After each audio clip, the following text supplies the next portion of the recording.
Hello बच्चों, let's see this question.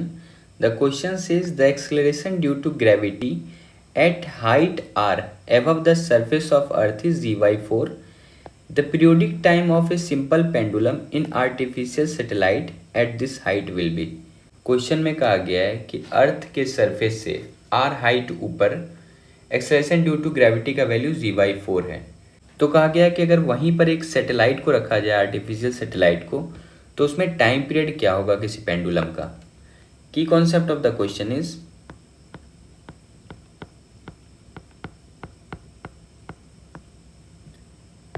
First की concept of the question is concept of artificial satellite.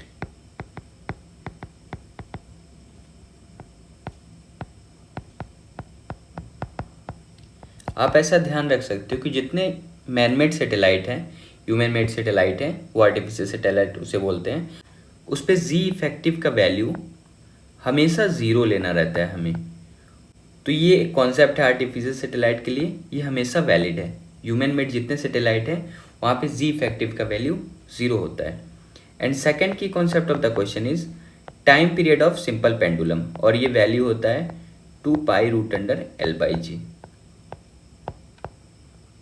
तो इन दोनों की कॉन्सेप्ट की हेल्प से हम लोग इस क्वेश्चन को सॉल्व करेंगे. क्वेश्चन में कहा गया है सपोज अर्थ है, ये अर्थ आप एज्यूम कर लो, और अर्थ के सरफेस से r हाइट ऊपर यहाँ पर एक सैटेलाइट है, और इसी सैटेलाइट में हमें पेंडुलम का टाइम पीरियड फाइंड करना है, और ये r हाइट ऊपर है. क्वेश्चन में ये भी क्या कहा गया है कि अर्थ के सरफेस से r हाइट ऊपर ग्रेविटेशनल एक्सेलरेशन का वैल्यू g/4 है.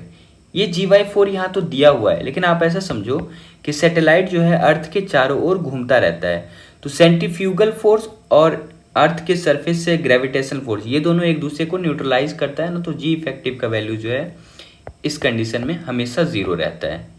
ये आपको ऐसे ध्यान रखना है.